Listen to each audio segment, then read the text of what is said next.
dilated tortuous blood vessels onto the chest as well as on the shoulders. ठीक है? C for presence or absence of dilated tortuous blood vessels on the chest and on the shoulders. If these are present over here, it indicates that the patient is having obstruction in the superior vena cava. Okay? So we cannot see such dilated tortuous vessels on the chest wall as well as the shoulder. That means the patient's superior vena cava is not obstructed. The third point that we can see on the inspection is presence of dilated tortuous blood vessels onto the neck region. If they are present, this is jugular venous pressure. Jugular venous pressure is increased and it occurs in cases of right-sided heart failure. Okay. So the first finding on the chest wall is C for scar mark. The second finding is C for dilated tortuous blood vessels on the shoulders and on the chest wall. If they are present, it is superior vena cava obstruction. If it is present in the neck, it is right ventricular failure. Okay. The third point that we can inspect on the chest wall is apex beat.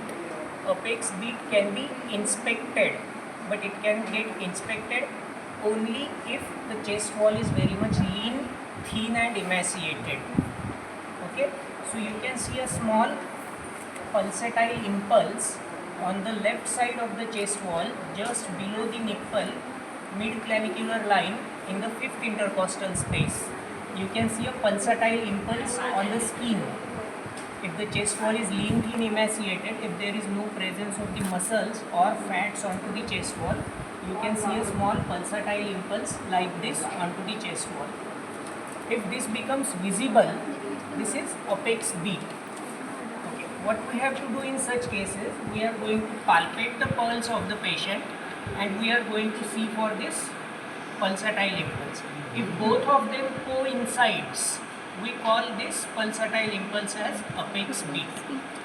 Exactly coincide. We get the peak of the pulse as well as impulse becomes visible.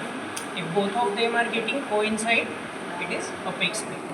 Okay. So this is the third point we are going to inspect on the chest wall. Scar marks, ekdam exactly symmetrical. The first one is scar mark, the second one is dilated blood vessels, and the third one is the apex beat. In many of the patients, apex beat do not get visible because of the musculatures, because of the fats, etc. In that case, we have to proceed to the second step, and that is palpation. Okay? And in palpation, what we are going to palpate is, we are going to palpate the arteries, we are going to palpate the apex beat. Okay? Now, as far as the arteries are concerned, so you have as far as arteries are concerned, and if you are a beginner, what is advised is you must palpate minimum of 2 different arteries and then you can come to any conclusion. Don't come to your conclusion just on the basis of palpation of one single artery only. 2 arteries you should palpate and then whatever your conclusion is, you can give it. So what are the arteries that we can commonly palpate? Carotid, radial, femoral, popliteal, dorsalis pedis, posterior tibial, and if we want, we can palpate the carotid arteries over here also. These are internal carotid arteries. Okay? Carotid, radial, femoral, popliteal, dorsalis pedis, posterior tibial. Okay? So out of these 5 arteries, choose any 2. Palpate the arteries and then come to your conclusion. Okay? So what we are going to palpate? We have to palpate for 4 things. The first is palpate the arteries to see for the rate, palpate the arteries to see for the rhythm, palpate the arteries to see for the volume, and palpate the arteries to see for symmetry. Okay? So these 4 things we are going to palpate in an artery, in any artery: rate, rhythm, volume, and symmetry. Okay. Normal rate, we know 60 to 80 beats per minute for the adults. Rhythm, it is sinus rhythm, that means the arteries are regular, the pulsations are regular. If the rhythm gets disturbed, we call this as arrhythmia. Arrhythmia is of two types: regularly irregular, irregularly irregular. We have discussed these in details. And then the third point comes is the volume. We have discussed the different volumes of the pulse, like full volume pulse, ready pulse, slow rising pulse, water hammer pulse, and what are the different conditions in which we get full volume pulse, what are the conditions in which we get low volume pulse, in which conditions we get the slow rising pulse and collapsing pulse of water hammer. Then there is one more pulse which is also called as alternating pulse, where one pulse is high volume and the another one, the succeeding pulse, is low volume. So if you are getting such pulses, then it is called as alternating pulse. In some pulse, collapsing pulse can be examined, like if you are examining the pulse in this position. Okay, here you are getting high volume pulse, and now if you ask the patient to lift the arm, to raise the arm, okay, you will see that the volume of the pulse changes. Okay, in this position it is high volume pulse, but when the patient lifts the arm against the gravity, the volume of the pulse gets changed. Okay. So that is the first point in examination of palpation of the cardiovascular system. So see for the pulse. So symmetry, what we have to do is we can palpate both radial arteries at the same time and see for the symmetry. On both the extremities, the pulse volume, the pulse rate and the rhythm, it is equal. But if the pulse is absent over here and the pulse is present over here, we call this as radio-radial asymmetry. Okay. So symmetry we are going to examine on two extremities. Okay.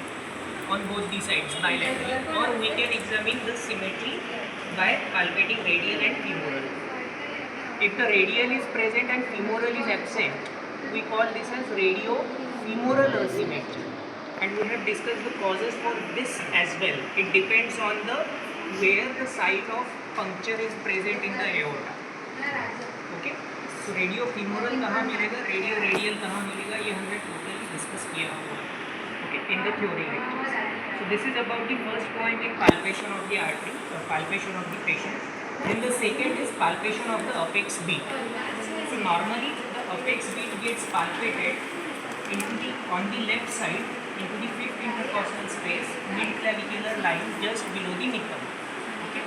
So how to locate the fifth intercostal space? How to locate the fifth intercostal space? What we will be doing is we will just move our finger from the sternal notch and downwards. As we run down, we will get a prominent part which is called as sternal angle. And at this sternal angle gives attachment to the second rib. Okay. What we will be doing is we will be moving our finger across that sternal angle. That means we are palpating the second rib. And just below the second rib, here is the presence of second intercostal space. So from here we will start to count second intercostal, third intercostal, fourth intercostal, and then fifth intercostal space, and we will be palpating the apex beat in the fifth intercostal space. If the apex beat shifts from mid-clavicular line towards this axillary line, we call that shifting of the apex beat. And this shifting is occurring on account of enlargement in the size of the heart, which clinically is called as cardiomegaly. Okay. So in cases of cardiomegaly, the apex beat can get shifted towards the axillary line, or it can get shifted from fifth intercostal space downwards. The only exception to this condition is where the apex beat is shifted but the heart is not enlarged. The only exception to this is patient having funnel shaped depression on the chest wall. If the patient is having funnel shaped depression, it will shift the heart slightly. Okay. So in that you can get a false impression of cardiomegaly. The patient do not have cardiomegaly even though he is having shifted apex beat. Okay.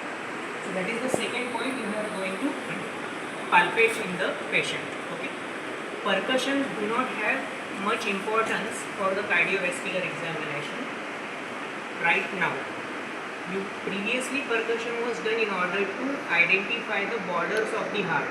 The heart is present in the mediastinum and it is adjacently it is covered with the lungs, and as the lungs are filled with air and the heart is filled with blood, whenever we percuss on the borders of the lungs, we can get resonant sound, and when we shift our finger from the lungs to the heart, the percussion note changes.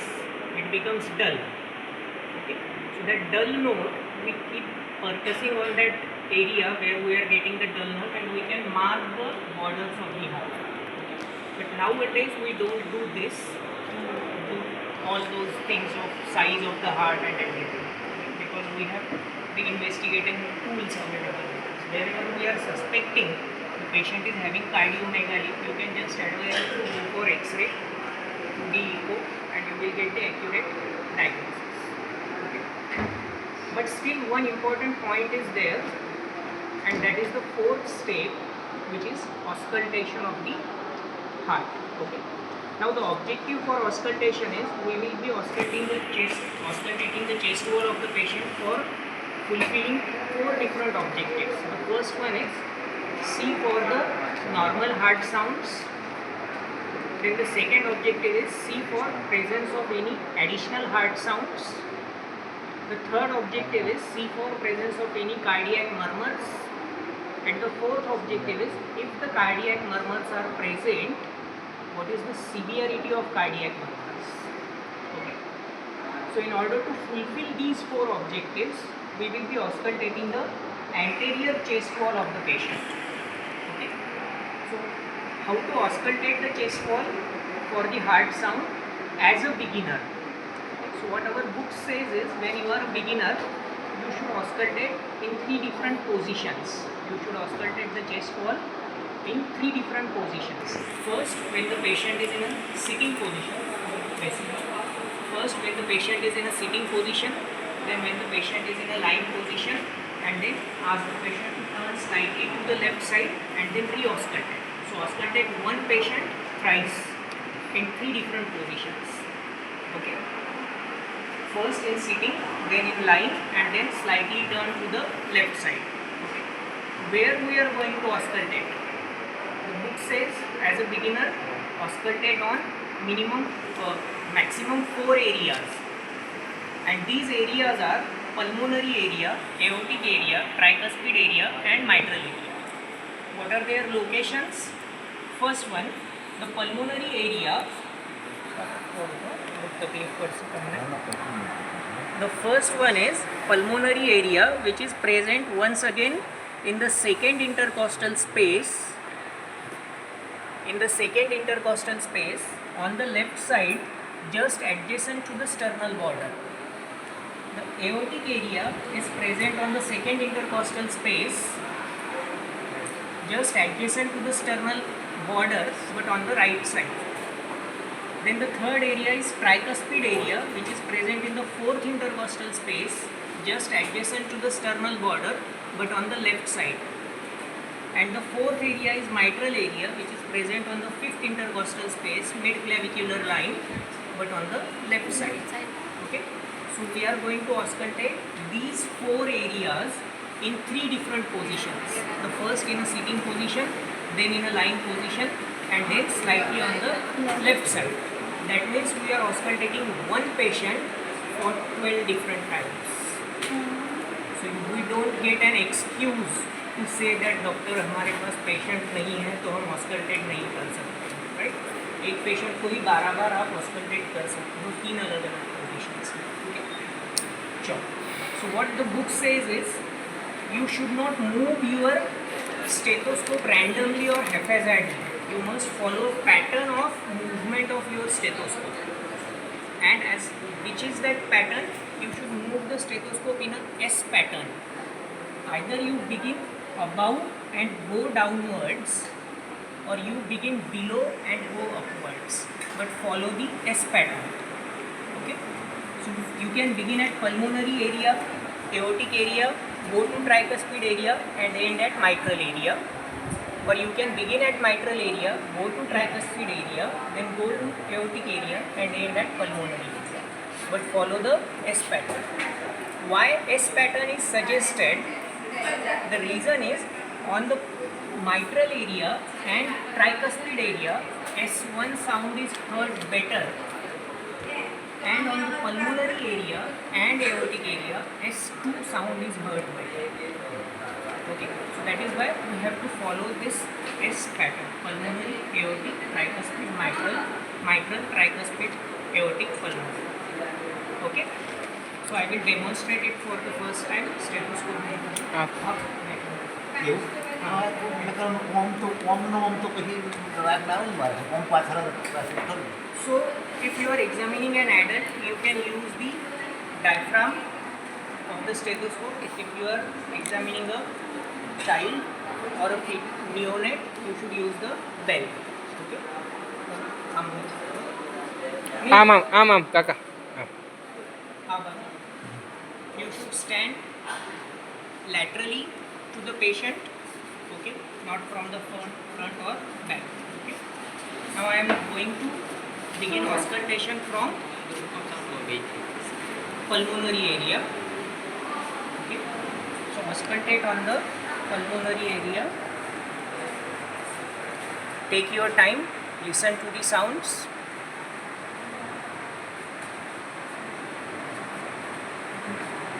Then move to the aortic area. Listen to both the sounds. Listen to any additional heart sound. Listen to any cardiac murmur.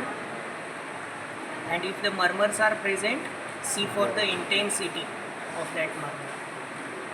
Okay? If it is absent on these areas, that means any valvular abnormality related to the pulmonary valve and aortic valve has got ruled out. Okay.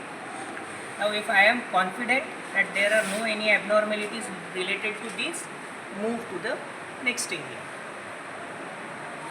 Tricuspid area, take your time, auscultate. Same, auscultate for normal heart sounds, S1, S2, additional heart sounds, S3, S4, cardiac murmurs, systolic, diastolic, and then move to the mitral area. Same, S1, S2, S3, S4, systolic, diastolic murmur, if present, intensity. And then I can rest my auscultation. And now my conclusion is the heart sounds are normal, S1 and S2 is there, patient do not have any additional heart sounds, there is no presence of cardiac murmurs, right? But when you are a beginner, you should not rest at only one position, then ask the patient to lie down. Deauscultate pulmonary, aortic, tricuspid, mitral. Take your time, check the things, then ask the patient to turn slightly to the left side. Thus, deauscultate pulmonary, aortic, mitral, tricuspid. Okay? And after auscultating in all those areas in 3 different positions, then you can come to the conclusion. Right? Am I clear? Any doubts?